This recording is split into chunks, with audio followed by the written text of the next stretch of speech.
Hello दोस्तों, नमस्कार and आप सभी का मैं स्वागत करता हूं। अक्टूबर सीरीज का ये फर्स्ट वीडियो होने वाला है और आप लोग को मालूम है वीकली एनालिसिस के हिसाब से मैं एक वीडियो लेकर आता हूं जहां पर 8 से 10 स्टॉक बताता हूं। उसी तरीके से आज मैं स्टॉक लेकर के आने वाला हूं जहां पर 9 स्टॉक है और एक मल्टी बैगर स्टॉक आज बताने वाला हूं जिसका रिटर्न मुझे 200%, 300% भी यहां पर दिख रहा है।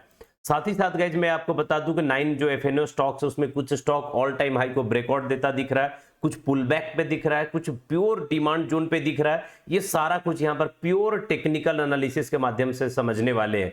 एक स्टॉक जो मैंने आपको बताया है कि यहाँ पर एक डिस्कस करने वाले हैं जो कि मल्टी बैगर स्टॉक है, उसके फंडामेंटल एनालिसिस भी करने वाले हैं। तो चलिए सबसे पहले आपको बता दूं कि लास्ट वीक में जो मैंने आप लोग को स्टॉक्स रिकमेंड किया था वो इस वीक में किस तरीके से परफॉर्म किया, यानी एक सप्ताह में कैसा परफॉर्म किया है।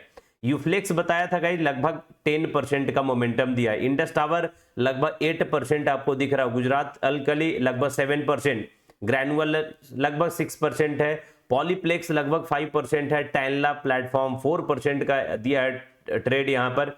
एशियन पेंट लगभग 2% दिया है, मैस्टेक लगभग 2% है, आईसीआईसीआई प्रूडेंशियल भी 2% है, ईआई होटल लगभग 1% है। तो आप देख सकते हैं कम से कम यहाँ पर जो 6 to 7 स्टॉक, 6 से 7 स्टॉक ऐसे हैं जो कि 4 से 5% के ऊपर आपको दिया है आउट ऑफ 10 स्टॉक्स। और अगर आप देखें तो आउट ऑफ 10 पूरे के पूरे परफॉर्म किए हैं गाइज। ईआई होटल यहां पर थोड़ा सा ऊपर गया था लेकिन ये 9 स्टॉक्स जबरदस्त परफॉर्म किए हैं और इसका जो वीडियो है प्रीवियस वीक का पड़ा हुआ है, जाएं और दोबारा से आप उसे चेकआउट कर सकते हैं, वेरीफाई कर सकते हैं गाइज। चलिए आज की वीडियो की सीरीज में आप सभी को दोबारा से यहां पर दिखाता हूं कौन सा स्टॉक हो सकता है। जो हमारे पास जो फर्स्ट स्टॉक है गाइस, मल्टी बैगर स्टॉक का आपके लिए सबसे पहले लेकर के आया हूं। मल्टी बैगर का एनालिसिस करेंगे टेक्निकल एनालिसिस पे, साथ ही साथ इसका हम पूरा फंडामेंटल भी देखने वाले हैं। तो जो हमारे पास स्टॉक है इसका नाम है गाइस, नाम आप देख रहे हैं, इस स्टॉक का नाम है हमारे पास यूनियन बैंक ऑफ इंडिया। ये जो स्टॉक है इसका नाम है union bank of India. Union bank of India में क्या ऐसा दिख रहा है वो आपको थोड़ा सा वीडियो लेंदी हो सकता है, लेकिन जब तक आप पूरा नहीं देखेंगे समझ में नहीं आएगा। मैंने यहाँ पर मंथली टाइम फ्रेम लगाया है। मंथली टाइम फ्रेम ये एक रेजिस्टेंस है, यहाँ पर भी रेजिस्टेंस है, ये 3rd टाइम हिट किया, 4th टाइम हिट किया है, 5th टाइम जब ये ट्रेंड लाइन पे आया है तो उसके बाद एक अच्छा सा रेंज बनाया और रेंज बनाने के बाद एक बेहतरीन ब्रेकआउट कैंडल के साथ आपको दिख रहा है।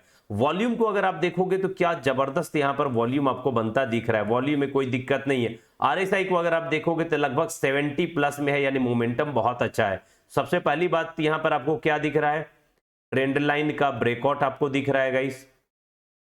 उसके बाद ये जो एक जोन था, यहां पर एक जो जोन क्रिएट किया था, दोबारा देखें आप यहां पे ध्यान से, ये वाला जो जोन है, जोन का ब्रेकआउट आपको दिख रहा है, एक जोन का ब्रेकआउट है। उसके बाद अगर आप यहां पे देखेंगे तो आपको वॉल्यूम बहुत सही बनता दिखा है, प्लस आरएसआई, ये सारा चीज यहां पर टेक्निकल एनालिसिस बेहतरीन लेवल पे दिख रहा है। अगर मैं यहां पे टारगेट की बात करूं, कौन कौन सा टारगेट हमारा मिल सकता है आने वाले टाइम में, थोड़ा एक बार उसके ऊपर एनालिसिस कर लेते हैं कि कौन कौन सा टारगेट के लिए मैं यहां पर आगे जाना चाहूंगा।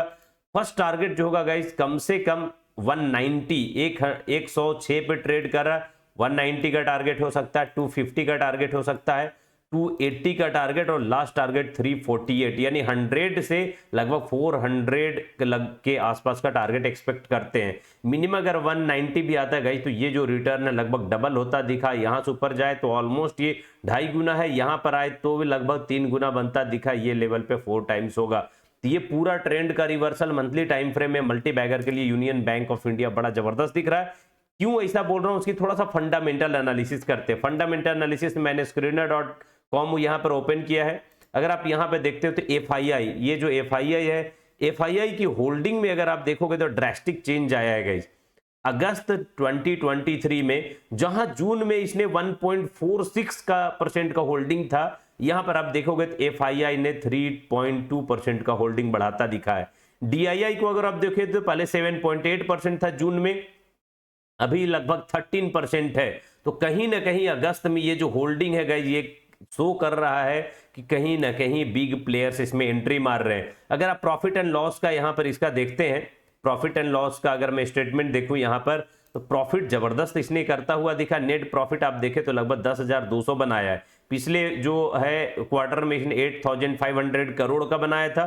10,000 करोड़ का प्रॉफिट, बेहतरीन प्रॉफिट इतना एचडीएफसी बैंक जैसे जो है बड़े बड़े बैंक वो बनाते हैं, लेकिन यहाँ पर आपको यूनियन बैंक बनाकर दिखा रहा है। इसका मतलब कहीं ना कहीं ये स्टॉक जो है फंडामेंटली और टेक्निकली बहुत स्ट्रांग मुझे दिख रहा है। आने वाले टाइम में लगभग साल 2 साल के लिए भी होल्डिंग करें तो एक बड़ा ट्रेड यहाँ पर बनता हुआ दिख रहा है। चलिए वो 9 स्टॉक देखने वाले हैं, कौन कौन सा स्टॉक है, किस तरह ट्रेड किया जा सकता है। ये सारे स्टॉक जो है हमारे पास, वीकली का टाइम फ्रेम लगाता हूं, वीकली टाइम फ्रेम में एनालाइज करेंगे और देखेंगे कि क्या क्या टेक्निकल एनालिसिस बनता दिखा है। जो हमारे पिटारा में गाइज यहाँ पर फर्स्ट स्टॉक है, उसका नाम है, फर्स्ट स्टॉक का नाम है वोल्टास। वोल्टास को अगर आप देखोगे तो मैंने वोल्टास को क्यों यहाँ पर पिक किया है, थोड़ा टेक्निकल एनालिसिस को देखने की कोशिश करेंगे। एक अच्छा ट्रेंड लाइन यहाँ पर बनता हुआ दिख रहा है। इस ट्रेंड लाइन का एक ब्रेकआउट दिया, ब्रेकआउट देने के एक रेंज बनाया है और जिस ट्रेंड लाइन पे ब्रेकआउट दिया था रीटेस्ट कर सकता है। तो यहाँ पर आप नजर बना के रखें, 863 पे ये ट्रेड कर रहा है, करंट लेवल पे भी बाइंग है। प्लस एक और चीज देखें तो यहाँ पर एक फर्स्ट बॉटम बनाया है, फर्स्ट पुल बैक है, यहाँ पर सेकेंड बॉटम बनाया है और पुल बैक दे रहा है। ये नेकलाइन है, नेकलाइन का ब्रेकआउट करेगा और एक बड़ी टारगेट आपको बनता दिख रहा है। तो 863 के ऊपर अगर ये निकलता है, यहां से कोई कैंडल का क्लोजर आता है वीकली टाइम फ्रेम में, 1046 का हमारा सेकंड टारगेट होगा और ये टारगेट एक बड़ी मूव यहां पर जो है वो डिनोट कर रहा है। तो वोल्टास को आप नजर बना के जरूर रखें। नेक्स्ट स्टॉक है गाइस वेदांता। वेदांता थोड़ा सा रिस्की हो सकता है, लेकिन हम इस रिस्क को उठाने को तैयार हैं, क्योंकि आपको लॉजिक बताता हूं गाइस। यहां पर आप देखोगे आरएसआई जो है वो थोड़ा सा ओवर सोल्ड जोन में जाता हुआ दिख रहा है, लगभग 20 के नीचे है और ओवर सोल्ड जोन है। वॉल्यूम ठीक है। यहाँ पर प्राइस अगर आप देखोगे एक फर्स्ट बॉटम बनाया था, ये फर्स्ट बॉटम पुल बैक मारा है, कहीं ना कहीं ये सेकेंड बॉटम पे आया है और यहां से पुल बैक मार के ये ट्रेंड लाइन पे आ सकता है, ट्रेंड को लाइन को भी ब्रेकआउट देकर ऊपर निकल सकता है। तो वेदांता को मैं कह सकता हूं कि अगर आपको होल्डिंग पर्पस के लिए रखना है तो फंडामेंटली बहुत स्ट्रांग है, इसमें कोई दो राय नहीं है। और मार्केट अभी आपको वेदांता बिल्कुल बॉटम पे मिल रहा है। टारगेट यहां से आप देखें तो ये भी मल्टी बैगर काइंड ऑफ हो सकता है, लगभग 200% का आरओआई यहां पर मैं एक्सपेक्ट कर रहा हूं आने वाले टाइम में वेदांता में। तो नजर बना के आप जरूर रखें वेदांता को भी। नेक्स्ट स्टॉक हमारे पास है जिसका नाम है डॉक्टर लाल पैथलैब। डॉक्टर लाल पैथलैब में क्या बनता दिखा है, टेक्निकल एनालिसिस को देखने की कोशिश करते हैं। टेक्निकल एनालिसिस के हिसाब से अगर आप देखोगे तो मार्केट का एक इस तरीके से ट्रेंड लाइन था, डाउन साइड में आया, फर्स्ट यहां पर थोड़ा सा पुल बैक मारा गया, करेक्ट किया, फिर से ये ब्रेकआउट देके तैयार है। यानी कि यहां पर देखें आप मल्टीपल टाइम ये टच करके ब्रेकआउट देके तैयार है, प्लस एक डबल बॉटम बनाने का यहां पर पैटर्न आपको दिख रहा है, नेकलाइन का ये ब्रेक करता दिख रहा है। फर्स्ट टारगेट जो होने वाला है 2760 का होगा, ये 2760, सेकेंड टारगेट 3323 का है, नेक्स्ट टारगेट जो है लगभग 3800 का टारगेट आने वाले टाइम में। जब ट्रेड आपका वीकली एनालिसिस पे बताया जाता है, टारगेट आने में 2 महीना, 4 महीने, 5 महीने, 6 महीने लग सकते हैं। टारगेट बहुत बड़े बड़े होते हैं। ये ट्रेड आपका इनवैलिड कब होगा, इनवैलिड होगा इस लेवल के नीचे, लगभग 2000 के आसपास का जो होगा वो हमारा इनवैलिड होगा। इसके ऊपर ये टारगेट जबरदस्त मूव कर सकता है। इनवैलिडेशन का मुझे कुछ लेवल नहीं दिख रहा है, मार्केट ऊपर ही निकलने का दिख रहा है। नेक्स्ट ट्रेड जो हमारे पास है गाइस उसका नाम है L&T finance holding. L&T finance holding में अगर आप देखोगे तो प्राइस क्या बनते हुए दिख रहा है, यहाँ पर थोड़ा सा एनालिसिस करते हैं इसकी। L&T फाइनेंस में अगर आप देखोगे तो मार्केट ने एक अच्छा सा यहाँ पर क्या किया है, ट्रेंड लाइन में ये ट्रेड कर रहा था, डाउन ट्रेंड में ट्रेड कर रहा था, ये ब्रेकआउट देता है, ब्रेकआउट देकर वहीं से रिटेस्ट मारा है। उसके बाद ये वाले जोन पे आने के बाद एक अच्छा ब्रेकआउट दिया, तो ये मार्केट का एक स्ट्रक्चर बनता है। इस स्ट्रक्चर पे ब्रेकआउट देकर ये तैयार है। अगर मार्केट 133 के ऊपर निकलता है, नेक्स्ट टारगेट जो होगा 166 का, अगर ये भी ब्रेक करता है गाइस तो हमारा टारगेट 191 का हो सकता है। आने वाले 2 से 3 महीने का टारगेट के लिए L&T फाइनेंस होल्डिंग एक अच्छा टारगेट दिख रहा है, 130 से लगभग 190, 60 पॉइंट भी देता है गाइस। तो लगभग मैं यहाँ पर देखूं तो 40 से 50% का आरओआई बनता हुआ दिख रहा है आपको L&T फाइनेंस में। नेक्स्ट स्टॉक जो मैंने लेकर आया आपके लिए उसका नाम है Dalmia Bharat. Dalmia Bharat all time high का ब्रेकआउट बनता दिखा रहा है। अगर आप वॉल्यूम देखें तो एक जबरदस्त है यहाँ पर, अगर आप इसकी वॉल्यूम को देखें तो वॉल्यूम में कोई दिक्कत नहीं है, एक बेहतरीन वॉल्यूम के साथ ब्रेक कर रहा। आरएसआई जबरदस्त लेवल पे है, मार्केट इस लेवल पे होल्ड किया था, आता है करेक्ट करता है, जहां से ये ब्रेकआउट दिया था वहीं से ये रिटेस्ट मारा।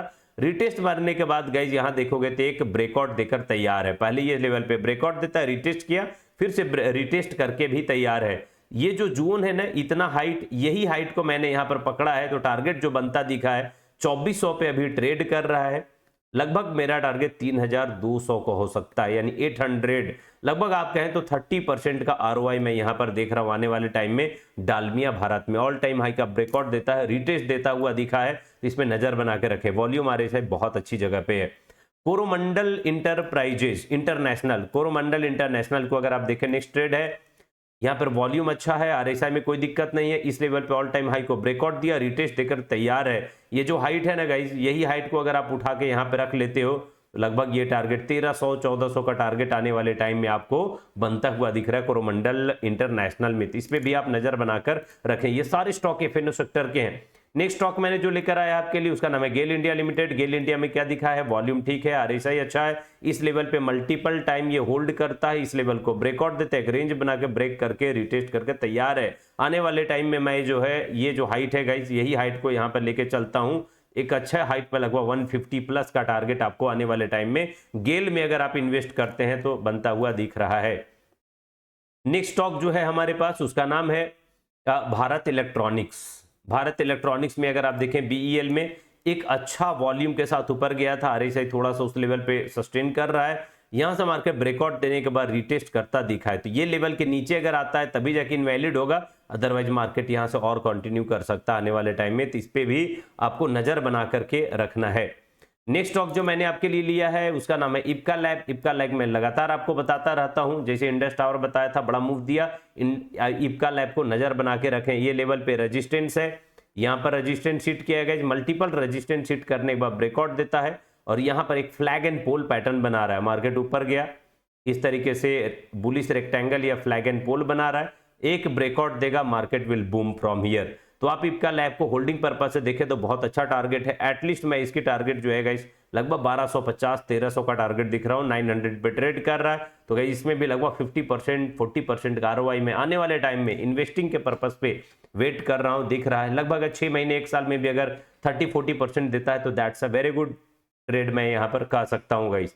तो ये सारे जो लेवल है इसको आप नजर बना के रखें सारे स्टॉक को। आपसे एक सवाल है, कमेंट करके मुझे बताइएगा कौन सा स्टॉक आपको बेहतरीन दिखा। यूनियन बैंक के फंडामेंटल टेक्निकल एनालिसिस का जो मिश्रण एनालिसिस दिखा वो कैसा आपको लगा, कौन सा स्टॉक जो है, जैसे वोल्टास है, वेदांता है, लाल पैथलैब, एल&टी फाइनेंस होल्डिंग, उसके बाद डालमिया भारत है, कोरोमंडल, गेल, बीईएल और इप्का लैब, ये सारे स्टॉक के बारे में बताइए कौन सा स्टॉक का फेवरेट है, कौन सा स्टॉक यहां से बड़ा मुफ्त दे सकता है। एक डिस्क्लेमर आपके लिए दोस्तों, ये वीडियो बनाने का मेरा सिर्फ और सिर्फ मकसद होता है कि आपके लिए मैं एक डेडिकेटेड वॉच लिस्ट तैयार करके दे दूं, जिसके हेल्प से आप कुछ स्टॉक को एनालाइज कर सको, और उन स्टॉक को एनालाइज करने के बाद आप अपने लेवल पे या फाइनेंशियल एडवाइजर से मिलकर आप इसमें ट्रेड इनिशिएट कर सको। मेरा वीडियो बनाने का मकसद सिर्फ एजुकेशनल और लिटरेसी पर्पज के लिए होता है। अगर आपको वीडियो अच्छा लगा हो तो प्लीज वीडियो को लाइक जरूर करें, कमेंट करें, जो मैंने आपसे पूछा है वीडियो को आगे फॉरवर्ड करना बिल्कुल ना भूलेगा ही। चलिए आज के लिए मैं यहीं पे आप सभी से विदा लेता हूं। Thank you, thanks a lot दोस्तों।